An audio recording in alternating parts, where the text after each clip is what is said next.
बिस्मिल्लाहिर्रहमानिर्रहीम, अस्सलाम वालेकुम। खेलों की खबरों पर तबसरों और तज्जियों से स्कोर के एक और प्रोग्राम के साथ सैयद याया हुसैनी आपकी खिदमत में हाजिर है। सुपर स्पोर्ट्स पाक सेंचुरियन होगा। जुमेरात से पाकिस्तान और जनूबी अफ्रीका के दरमियान 2 टेस्ट की सीरीज़ के पहले टेस्ट मैच का मेज़बान। दूसरी जानिब बॉक्सिंग डे पर मेलबर्न ऑस्ट्रेलिया और भारत के दरमियान बॉर्डर गवस्कर ट्रॉफी के चौथे टेस्ट मैच की मेज़बानी कर रहा है। आईसीसी टेस्ट चैंपियनशिप 2025 का फाइनल जो जून में क्रिकेट के घर लॉर्ड्स में खेला जाना है, उसकी 2 टीमों के हवाले से ये दोनों ही टेस्ट मैच अहमियत के हामिल समझे जा रहे हैं। वर्ल्ड चैंपियन ऑस्ट्रेलिया जो आईसीसी टेस्ट चैंपियनशिप की दिफाई चैंपियन है, मुसलसल तीसरी बार फाइनल खेलने की उम्मीदवार है। अलबत्ता इसका दारोमदार बॉर्डर गवस्कर ट्रॉफी के आखिरी 2 टेस्ट मैचों के नताइज के साथ पाकिस्तान और जनूबी अफ्रीका के दरमियान 2 टेस्ट की सीरीज़ के नताइज पर भी मुनहसर है।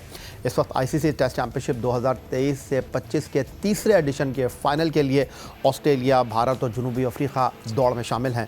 इंग्लैंड की टीम पहले ही इस रेस से आउट हो चुकी है।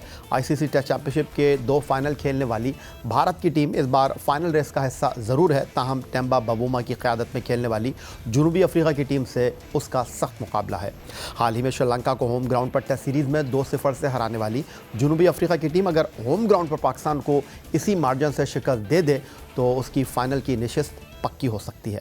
दूसरी सूरत में होम ग्राउंड पर इंग्लैंड से टेस्ट सीरीज़ 2-1 से जीतने वाली शान मसूद की पाकिस्तान टीम ने अगर जनूबी अफ्रीका को होम ग्राउंड पर 2-0 से हरा दिया तो ऑस्ट्रेलिया और Bharat ICC test championship final के अहल बन सकते हैं। मैनेजमेंट और सिलेक्शन कमेटी ने जनूबी अफ्रीका के खिलाफ जुमेरात से सुपर स्पोर्ट्स पार्क सेंचुरियन में शुरू होने वाले पहले टेस्ट मैच में 7 बैट्समैनों के साथ मैदान में उतरने की हिकमत अमली बनाई है। इत्तलात के मुताबिक पाकिस्तान की इनिंग का आगाज़ इन फॉर्म साइम अयूब के साथ कप्तान शान मसूद करेंगे। साबिक टेस्ट कप्तान बाबर आजम, जिन्हें इस साल अक्टूबर में मुल्तान के पहले टेस्ट में 30 और 5 रन बनाने पर इंग्लैंड के खिलाफ दूसरे और तीसरे टेस्ट से ड्रॉप कर दिया गया था, उन्हें out of form Abdullah Shafique की जगह टीम में शामिल किया जा रहा है। बाबर आजम नंबर 3 पर बैटिंग करेंगे, कामरान गुलाम नंबर 4, नायब कप्तान सऊद शकील नंबर 5, जबकि वनडे और T20 कप्तान wicket keeper batter Mohammad Rizwan number 6 पर बैटिंग करने के लिए आएंगे। Batting allrounder Salman Ali Agha number 7 पर बैटिंग करेंगे। पाकिस्तान टेस्ट टीम के नायब कप्तान सऊद शकील, जिन्होंने पाकिस्तान के लिए 15 टेस्ट मैचों में 56.24 की औसत से 1406 रन 4 सेंचुरियों की मदद से स्कोर कर रखे हैं, दौरा जनूबी अफ्रीका में उम्दा कारकर्दगी दिखाने के लिए पुरुमीद है। बाएं हाथ के बल्लेबाज का कहना है कि हालिया अरसे में कोचिंग स्टाफ में मुसलसल तब्दीलियाँ हो रही हैं। अलबत्ता ऊपरी हेड कोच आकिब जावेद, मोहम्मद मसरूर और शाहिद असलम उनके लिए नए नहीं हैं। देखिए कोचिंग ग्रुप चेंज हो ही रहा है थोड़ा सा। अगर हम लास्ट 1-1.5 साल से देखें तो इतनी ज़्यादा चीज़ें सेटल नहीं हो रही, लेकिन कभी कभी ऐसा लगता है कि जो है वो नए लोग आते हैं, नए आपको उनसे इंटरेक्शन करने में जो है टाइम लगता है। लेकिन देखें हमने आकिब भाई के साथ भी हम शुरू से काम किया हुआ है। जैसे अगर हम अपने अंडर 90 लेवल में टीम में देखें तो कहीं ना कहीं आकिब भाई से हमारा रब्ता रहता है। फिर शाहिद असलम जो नए आए हैं टीम के साथ, फिर जो मसरूर भाई टीम के साथ हैं, तो उनके साथ हमारा बचपन से एक रिलेशन है, तो उसको अडॉप्ट करने में इतना टाइम नहीं लगता, मैं समझता हूँ। हाँ, अगर कोई बिल्कुल न्यू पर्सन आता है तो उसको थोड़ा सा अडॉप्ट करने में शायद मेरे ख्याल में टाइम लगता है, लेकिन जो ये कोचिंग ग्रुप है इसको अडॉप्ट करने में कोई ऐसा नहीं, ऐसा लग रहा है कि बहुत फैमिलियर है। 26 दिसंबर से जो कि बॉक्सिंग डे कहलाता है, 2 टेस्ट मैच शुरू होने जा रहे हैं। सेंचुरियन में पाकिस्तान जनूबी अफ्रीका और मेलबर्न में ऑस्ट्रेलिया और भारत के दरमियान टेस्ट मैच शुरू होने जा रहा है, जो आईसीसी टेस्ट चैंपियनशिप 2025 के फाइनल के हवाले से अहमियत के हामिल समझे जा रहे हैं। स्टूडियो में हमें ज्वाइन कर रहे हैं सीनियर स्पोर्ट्स जर्नलिस्ट, रोज़नामा जंग कराची के क्रिकेट कॉरेस्पॉन्डेंट अब्दुल माजिद भट्टी साहब, और टेलीफोन लाइन पर हमारे साथ मौजूद होंगे जियो न्यूज़ के नुमाइंदे सुहेल इमरान लाहौर से। गुफ्तगू दोनों से करेंगे एक ब्रेक के बाद।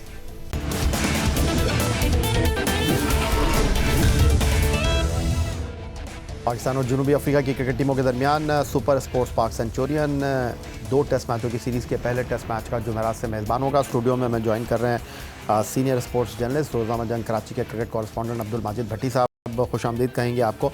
तो दूसरी तरफ हमारे साथ टेलीफोन लाइन पर लाहौर से मौजूद हैं जियो न्यूज़ के नुमाइंदे सुहेल इमरान। माजिद भट्टी साहब, पहले मैं आपकी तरफ आ जाता हूँ। पाकिस्तान और जनूबी अफ्रीका के लिए जो 2 टेस्ट मैचों की सीरीज़ का पहला टेस्ट मैच है, जनूबी अफ्रीका ने अपने जिस स्क्वाड का ऐलान किया है, उन्होंने केशव महाराज जो कि उनके स्पिनर हैं उनको नहीं रखा, और उन्होंने तमाम फास्ट बॉलर के साथ पाकिस्तान के खिलाफ मैदान में उतरने का फैसला किया है। और दूसरी तरफ ये बात भी याद रखने की है कि इस सीरीज़ से पहले जनूबी अफ्रीका ने श्रीलंका के खिलाफ जो टेस्ट मैच खेला, वहाँ पर उन्होंने मार्को जेनसन की 7 विकेट की परफॉर्मेंस के साथ डरबन में श्रीलंका को 50 के अंदर आउट कर दिया था। देखिए, यही है, श्रीलंका की टीम ज़ाहिर है वो इतनी अच्छी नहीं है जितनी पाकिस्तान की टीम है। और रिसेंटली जिस तरह पाकिस्तान ने वनडे में परफॉर्मेंस दी है, हालांकि 4-5-6 प्लेयर चेंज हुए हैं, लेकिन साउथ अफ्रीका अपने ग्राउंड पर और ख़ास तौर पर टेस्ट मैच फॉर्मेट में काफ़ी मुश्किल टीम है। सेंचुरियन में जो पिछले साल एक टेस्ट मैच हुआ था, पहले ही दिन 20 विकेटें गिर गई थी, तो वहाँ सीमर्स जो हैं वो परफॉर्म करते हैं। तो अब पाकिस्तान की बॉलिंग का तो इम्तहान होगा, लेकिन मेरे ख्याल में जो असल इम्तहान होगा, जो कल अभी आपने क्लिप दिखाया सऊद शकील का, वो इस प्रेस कॉन्फ्रेंस में भी यही बात कर रहे थे कि जब हम एशियन कंडीशन से सब कॉन्टिनेंट से ऑस्ट्रेलिया और साउथ अफ्रीका जाते हैं तो हमारे लिए काफ़ी चैलेंजिंग सिचुएशन होती है। तो अब देखना है कि पाकिस्तान की बैटिंग लाइनअप, जिसमें जिस तरह कल आपने खबर ब्रेक की कि बाबर आजम टीम में वापस आ गए, शान मसूद जो T20 वनडे में नहीं थे वो टेस्ट मैच में आ गए, कामरान गुलाम जो पिछली बार सीरीज़ खेली उसमें नंबर 3 पे थे, अब 4 पे खेलेंगे। तो पाकिस्तान का स्क्वाड तो खासा अच्छा है और कह रहे हैं कि जो 8वें बैट्समैन हो सकते हैं मुमकिन तौर पर आमिर जमाल होंगे और 3 फास्ट बॉलर पाकिस्तान के हो सकते हैं, जिनमें मोहम्मद अब्बास और नसीम शाह और तीसरा मीर हमज़ा का नाम लिया जा रहा है। अगर आमिर जमाल को नहीं खिलाया तो फिर खुर्रम शहजाद खेलेंगे। तो पाकिस्तान की बॉलिंग तो अच्छी है, लेकिन मेरे ख्याल में असल जो यहाँ मुकाबला होगा वो पाकिस्तान की batting versus south African fast bowling. ठीक हो गया। तो माजिद भट्टी साहब ने सऊद शकील की बात की और सऊद शकील ने अपनी प्रेस कॉन्फ्रेंस में टीम में बदलते हुई मैनेजमेंट का भी तस्करा किया और इस हवाले से पाकिस्तान क्रिकेट बोर्ड के सरबरा सैयद मोहसिन रज़ा नकवी से जब सवाल हुआ जेसन गिलेस्पी का, तो उन्होंने क्या कहा वो ज़रा आपको दिखाते हैं। सिलेक्शन के इख्तियार एक सिलेक्शन कमेटी का मेंबर बनाया था, उसको इख्तियार नहीं दिया था। अगर कोई कहे कि मैंने पूरी सिलेक्शन करनी है, वो फ़र्क चीज़ है। मेंबर बनाना, एडवाइस देना और है, उसमें मेजॉरिटी हो। ये नहीं हो सकता कि एक बंदा सारी टीम डिसाइड करे। थैंक यू जी। तो क्रिकेट के हेडक्वार्टर लाहौर से हमें ज्वाइन कर रहे हैं जियो न्यूज़ के नुमाइंदे सोहेल इमरान साहब। तो सोहेल इमरान साहब, chairman Pakistan cricket board Syed Mohsin Raza Naqvi जो माजी में जब गैरी कर्स्टन को लेकर आए, जेसन गिलेस्पी को लेकर आए, उन्होंने मुकम्मल इख्तियार दोनों को दिए थे। उन्होंने कहा था कि टीमों का कप्तान भी ये दोनों डिसाइड करेंगे टीम में कौन होगा कौन नहीं होगा, मुकम्मल इनके पास पावर होगी। लेकिन अब वो जो ये बात कर रहे हैं, क्योंकि अब लोग ये भी सवाल कर रहे हैं कि आकिब जावेद साहब के पास ये पावर मुस्तकबिल में रहेगी या नहीं रहेगी। ये जिस तरह आपने बात की कि जो गैरी कर्स्टन और जेसन गिलेस्पी को लाया गया और उनको मुकम्मल इख्तियार देने की बात की थी, मुकम्मल इख्तियार देना या बिल्कुल उसमें आप इतने इख्तियार आपको मिलें कि आप इंटरफेरेंस ही शुरू कर दें, आप किसी की बात ना सुने, डिक्टेटरशिप चाहें, तो मामला वहीं से बिगड़े थे। खैर, आपने जो सवाल किया आकिब जावेद के हवाले से, आकिब जावेद डेफिनेटली मोहसिन नकवी जो चेयरमैन है पाकिस्तान क्रिकेट बोर्ड के, वो उनको लेके आए। उन्होंने जो प्रेजेंटेशन दी तो उन्होंने प्रेजेंटेशन ये थी कि वो गेम डेवलपमेंट का काम करेंगे, लेकिन इसी दौरान जब बातचीत चल रही थी तो इंग्लैंड का पहला टेस्ट मैच भी हार गए, तो उन्होंने एक मसीहा के तौर पर लिया आकिब जावेद को और आकिब जावेद का जितना भी मंशा था वो काम कर गया। उन्होंने जो कुछ कहा, जो कुछ हुआ, नताइज भी सबके सामने आ गए। अब आपने सीरीज भी जीत ली, ना सिर्फ टेस्ट मैच बल्कि वनडे सीरीज भी जीत ली। जहां तक इख्तियारात की बात है, चैंपियंस ट्रॉफी 2025 तक उनको अबूरी हेड कोच बनाया गया। मेरा नहीं ख्याल कि तब तक जो ये अभी सिस्टम चल रहा है कि जिसमें वो हेड कोच भी हैं अबूरी और साथ साथ कन्वीनर हैं कौमी सिलेक्शन कमेटी में, इसकी किसी तरह की कोई तब्दीली आएगी। मैंने 2-3 लोगों से पूछने की कोशिश भी की थी गुज़िश्ता हफ्ते भी, और चंद रोज पहले दोबारा पूछा था कि क्या इस हवाले से कोई तब्दीली आ सकती है, तो वो यही कह रहे थे कि ये सेटअप चलता रहेगा, क्योंकि अलीम डार उनके साथ हैं, उसके साथ अजहर अली हैं, असद शफीक वगैरह जितने भी लोग हैं, ये सारे अभी काम कर रहे हैं। अभी उन्होंने हालिया सिलेक्शन डोमेस्टिक की थी, वो भी की थी, बेशक उसके ऊपर सवालात भी उठाए गए जो टीमें थी, या जिस तरह की PSL के जो कैटेगरीज हैं उसके ऊपर भी सवालात उठाए गए। लेकिन अभी जो सेटअप है चैंपियंस ट्रॉफी तक वो इसी तरह चलता रहेगा कि आकिब जावेद जो हैं वो हेड कोच भी रहेंगे अबूरी और साथ साथ सिलेक्शन कमेटी में भी रहेंगे।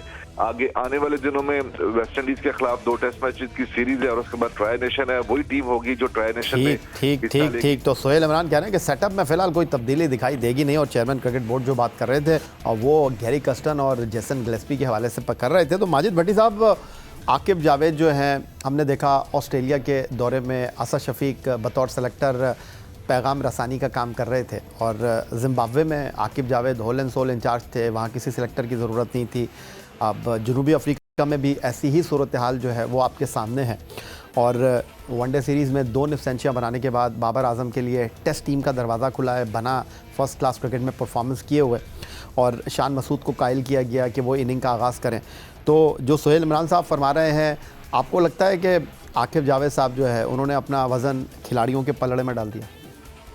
मेरे ख्याल में चूँकि खिलाड़ी परफॉर्म कर रहे हैं और बाबर आजम, देखिए हमारे मुल्क में बाबर आजम पे क्रिटिसिज्म इसीलिए होती है कि बाबर आजम दुनिया के बड़े प्लेयर हैं और वो शायद सुर्खियों में जगह हासिल करते हैं, इसलिए लोग बाबर आजम को टारगेट भी करते हैं और उनकी परफॉर्मेंस जो है वो पाकिस्तान के लिए भी मैटर करती है। और मेरा तो यही ख्याल है कि ये साउथ अफ्रीका के 2 टेस्ट मैच आप ले लें या फिर जो आईसीसी चैम्पियंस ट्रॉफी होने वाली है, बाबर आजम का मेरा ख्याल में परफॉर्म करना वो बहुत इम्पॉर्टेंट होगा। तो आकिब जावेद, ज़ाहिर है जिस तरह अभी आपने जो क्लिप दिखाया सऊद शकील का, सऊद शकील भी यही बात कर रहे हैं कि इन लोगों के साथ आकिब जावेद ने काम किया और आकिब जावेद हमारे कल्चर को भी समझते हैं।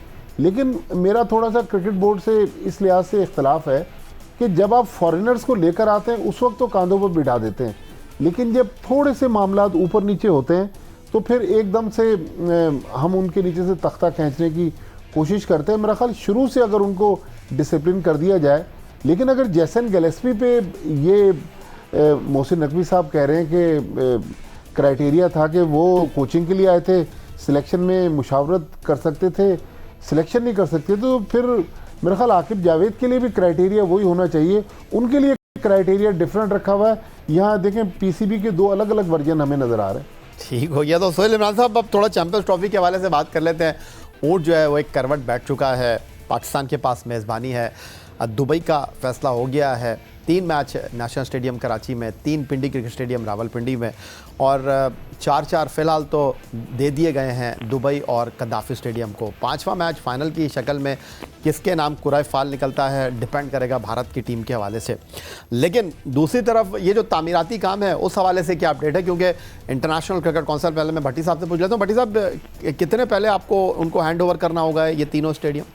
मेरा ख्याल में फरवरी के स्टार्ट में तो हैंडओवर करना होगा। 19 से शुरू हो रहा है ना टूर्नामेंट? जी हाँ, 19 से शुरू हो रहा है। मिड और जो सपोर्ट पीरियड है वो 12 तारीख से, मिड ऑफ जनवरी तो नहीं, 15 जनवरी को या फरवरी के स्टार्ट नहीं, लेकिन पीसीबी जो ये प्लान कर रहा है, सोहेल इसकी तस्दीक करेंगे, जो मोहसिन नकवी साहब ने कहा था कि 31 दिसंबर को कराची और लाहौर के स्टेडियम तैयार हो जाएंगे और ये जो ट्रायंगुलर सीरीज़ है पाकिस्तान, साउथ अफ्रीका और न्यूजीलैंड, अभी जो कल पाकिस्तान क्रिकेट बोर्ड ने वेस्ट इंडीज़ के 2 टेस्ट मैचों का शेड्यूल अनाउंस किया, दोनों टेस्ट मैच मुल्तान इसलिए शिफ्ट किए कि पीसीबी वो ट्रायंगुलर सीरीज़ कराची और लाहौर में कराना चाह रहा है। नहीं, तो ट्रायंगुलर सीरीज़ भी मुल्तान में ही है।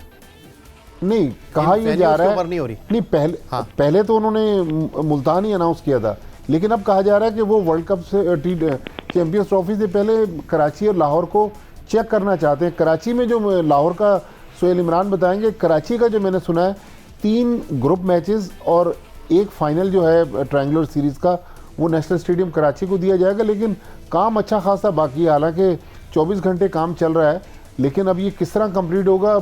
लाहौर में बहुत बड़ा एक प्रोजेक्ट है, जो कल जो मैंने तस्वीरें देखी, अभी तक तो लाहौर में मेरा ख्याल में खासा काम है। तो पीसीबी किस तरह सोहेल इमरान की तरफ चलते हैं। सोहेल इमरान साहब, आपके पास क्या अपडेट है? जिस तरह माजिद भट्टी कह रहे हैं कि जो पाकिस्तान, जनूबी अफ्रीका, न्यूजीलैंड की चैंपियंस ट्रॉफी से पहले ट्रायंगुलर सीरीज़ है वो मुल्तान में नहीं बल्कि कराची में प्लान किया जा रहा है, क्या ऐसा ही है? जी, ये बिल्कुल ऐसे ही है, क्योंकि जो खेली जानी थी फरवरी में खेली जानी थी, 14 से 18 शायद या है तारीखें, मेरा ख्याल है उस मिड में खेली जानी थी, right before the champions trophy. अब वो क्योंकि मुल्तान में होना थी, अब टेस्ट मैचेस दोनों मुल्तान को दे दिए गए। ट्राई नेशन लाहौर और कराची में कराने का ये मकसद है कि ताकि चैंपियंस ट्रॉफी से पहले जो ये प्रोजेक्ट्स हैं वो मुकम्मल जो किए गए हैं, इसमें अगर कोई लूप होल रह गया है या कोई चीज़ कमी रह गई है तो उसको पूरा किया जा सके। तो इसलिए ट्रायल बेसिस के ऊपर ट्राई नेशन के मैचेस जो हैं वो लाहौर और कराची कराए जा सकते हैं। फाइनल आई थिंक कराची में होगा, बाकी लीग का 1 मैच लाहौर में हो सकता है और 2 मैचेस जो हैं वो कराची में उसके साथ होंगे। जहां तक कंस्ट्रक्शन की भी आप बात कर रहे थे, 31 दिसंबर तक जो कंस्ट्रक्शन वर्क है, जो सॉलिड बनाया जाना था, ग्रे स्ट्रक्चर जिसको हम लोग बोलते हैं, वो मुकम्मल करने की डेडलाइन थी और है भी। और 31 दिसंबर तक वो मुकम्मल हो जाएगा। अभी 7-8 रोज रहते हैं। अभी हम लोग कल भी मैं स्टेडियम गया हुआ था, मैंने विजुअल्स भी बनाए वहां पे। तो जो स्लैब्स रखी जानी थी तमाम इनक्लोजर्स की, वो मुकम्मल कर ली गई हैं। पवेलियंस वाली जो बिल्डिंग है वो मुकम्मल तौर पर तैयार है। और अब जो नशिस्तें लगनी हैं और उसके साथ साथ जो लाइट्स हैं वो आएंगी 20 जनवरी तक, वो पहुंच जाएंगी। बाहर से मंगवाई जा रही हैं एलईडी लाइट्स होंगी, वो लग जाएंगी। इसी तरह स्क्रीनें जो हैं, जो बड़ी व्हीकल किस्म की, वो भी जनवरी के वस्त में आ जाएगी। तो ये जो फिनिशिंग का काम है वो कम अज कम 1 महीना ले जाएगा। बहुत बड़ा चैलेंज है। पॉइंट ऑफ कंसर्न भी पाकिस्तान क्रिकेट बोर्ड के लिए है, चैलेंज है एक बहुत बड़ा। सुमैर अहमद सैयद जो कि सरबराह हैं पूरे इस शोबे के, चैंपियंस ट्रॉफी का जो होने जा रही है उसका, और उसको उनकी जिम्मेदारी उन्हें सौंपी गई है। तो वो मेरा ख्याल है जिस तरह की वो इंतजामी तौर पर रखते हैं तजर्बा, तो ये 1 महीना उनके लिए अब जाहिर है 24 घंटे हैं, 24 घंटों में 24 घंटे ही काम हो सकता है। लेकिन एक बहुत बड़ा चैलेंज है पाकिस्तान क्रिकेट बोर्ड का कि 1 महीने 1 फरवरी तक इसको अगर वो फिनिशिंग मुकम्मल कर लेते हैं तो ये बहुत बड़ा प्रोजेक्ट होगा जिसको पाकिस्तान क्रिकेट बोर्ड मुकम्मल कर लेगा। लेकिन गुज़िश्ता रोज जब इस्लामाबाद में कंस्ट्रक्शन वर्क था, उसका इफ्तिताह हुआ वहाँ पे, तो वहाँ पे भी उन्होंने कहा कि हम भी इसको रिकॉर्ड वक्त में जो डेडलाइन दी गई है, मोहसिन नकवी ने वहाँ पर कहा, उसके मुताबिक इसको मुकम्मल करेंगे। और वजीर आजम जो पाकिस्तान के हैं, पेट्रन भी हैं पाकिस्तान क्रिकेट बोर्ड से, उनसे इफ्तिताह करवाया जाएगा। इससे तो लगता है कि ये राइट बिफोर द टाइम मुकम्मल हो जाएगा। अच्छा सोहेल, ये सर्दी का मौसम है और कल जिस तरह हम टीवी पे सुन रहे थे कि बारिश भी लाहौर में हो रही है, इससे तो तामीराती काम में कोई रुकावट नहीं आ रही? माजिद भाई, बारिश जो हुई थी वो बहुत थोड़ी वक्त के लिए हुई थी। वो ऐसी बारिश नहीं थी जो सर्दियों में हुआ करती है कि 2-3 दिन जो है वो बारिश होती रहे, उसके बाद धूप भी निकल आई थी। डेफिनेटली मौसम इस तरह का है कि अब धुंध का सीजन भी शुरू होने वाला है। और अगर धुंध का सीजन शुरू हो जाता है, और जो कि डेफिनेटली हर साल होता है, जनवरी के पहले हफ्ते से शुरू हो जाता है और बहुत ज्यादा धुंध पड़ती है, आपको भी इससे अंदाजा है इस चीज का, तो उससे डेफिनेटली जो काम है उसकी रफ्तार मुतासर होगी। बहुत शुक्रिया आपका सोहेल इमरान साहब, बहुत शुक्रिया आपका। अब्दुल माजिद भट्टी साहब हमारे साथ मौजूद थे। पाकिस्तान चैंपियंस ट्रॉफी 2025 की मेज़बानी करेगा और Dubai national stadium Karachi, कदाफी stadium Lahore और पिंडी क्रिकेट स्टेडियम रावलपिंडी के अलावा चौथा स्टेडियम होगा टूर्नामेंट के 15 मैचों की मेज़बानी के लिए। यही आज का हमारा प्रोग्राम था। एक्स अकाउंट पर आप हमें फॉलो कर सकते हैं, ईमेल कर सकते हैं, अपनी राय से आगाह कर सकते हैं score@geo.tv पर। इस दुआ, इस उम्मीद, इस तवक्को के साथ कि पाकिस्तान में खेल और खिलाड़ी तरक्की करते रहें। सैयद या हुसैनी को स्कोर की पूरी टीम के साथ अगले प्रोग्राम तक के लिए इजाज़त दीजिए। अल्लाह हाफ़िज़।